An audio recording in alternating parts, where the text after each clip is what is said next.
অনেক দিন আগেকার কথা।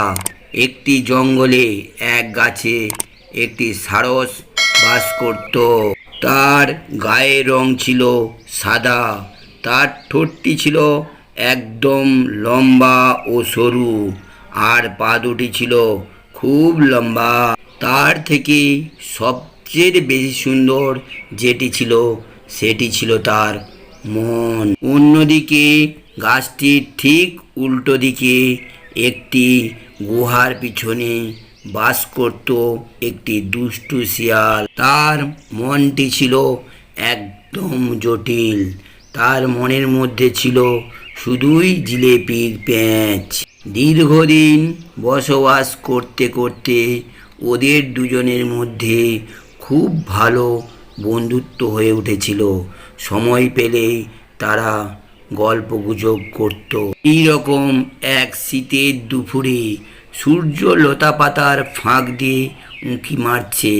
উষ্ণতার মধ্যে বসে তারা দুজনে মিলে গল্প করছে। এই রকম গল্প করতে করতে হঠাৎ একদিন শিয়াল বলল, বন্ধু, আমি তোমাকে আমন্ত্রণ করছি কাল দুপুরে আমার বাড়িতে খাওয়ার জন্য। তোমাকে কিন্তু আসতেই হবে। তুমি বলে আমার অন্তরঙ্গ বন্ধু, তুমি নেমন্তন্ন করেছো আর আমি আসবো না তা কখনো হয়? নিশ্চয়ই আসবো। পরের দিন দুপুরে আমন্ত্রণ রক্ষার্থে সারস শিয়ালের বাড়িতে এসে হাজির হলো। আমি তোমার জন্য অপেক্ষা করছিলাম। এসো এসো বন্ধু, তাড়াতাড়ি এসো, নইলে খাবার ঠান্ডা হয়ে যাবে যে। সারস দেখলো দুটি থালাতে স্যুপ রাখা রয়েছে এবং তার থেকে সুন্দর সুগন্ধি বের হচ্ছে। সারস অনেক চেষ্টা করলো স্যুপটি খাওয়ার জন্য, কিন্তু ঠোঁটটি তার এতই লম্বা ছিল যে স্যুপটি সে খেতেই পারল না। এদিকে শিয়াল কিন্তু সহজেই জিভ দিয়ে খেয়ে ফেললো। তুমি পেট ভরে খেয়েছো তো বন্ধু? স্যুপটি খুব সুস্বাদু ছিল। তুমি আমাকে পেট ভরে খাওয়ালে, ধন্যবাদ বন্ধু। এই কথা বলে সারস সেখান থেকে চলে গেল। এক সপ্তাহ পর সারসটি শিয়ালটিকে তার বাড়িতে খাওয়ার জন্য আমন্ত্রণ জানালো।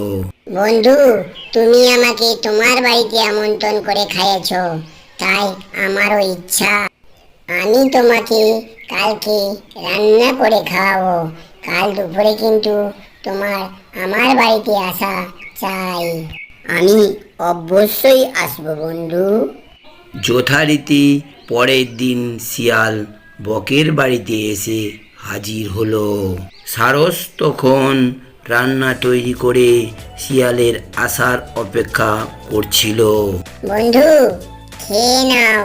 শিয়াল দেখলো দুটি লম্বা মুখওয়ালা কুজোতে সারস স্যুপ খেতে দিয়েছে।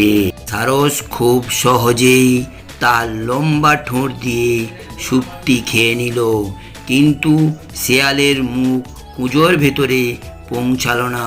অনেক চেষ্টা করে একটু খেতে পারলো না। স্যুপ খেয়ে তুমি খুশি তো বন্ধু? তুমি কি আমাকে অপমান করার জন্য আমন্ত্রণ করেছো? তোমার কাছ থেকেই তো এসব শিখেছি বন্ধু, কিছু মনে করো না। আমাকে আমন্ত্রণ করে তুমি যেমন আমার প্রতি আচরণ করেছো, আমিও ঠিক তাই করেছি। সারসের সব কথা শুনে শিয়াল মাথা নত করে সেখান থেকে ফিরে গেল। এর থেকে বন্ধুরা কি বুঝলে? যে যেরকম তার সঙ্গে সেই রকম ব্যবহার করা উচিত। তা বন্ধুরা, আজকের গল্পটি তোমাদের কাছে কেমন লাগলো তা অবশ্যই কমেন্ট করে আমাদের জানিয়ে দিও।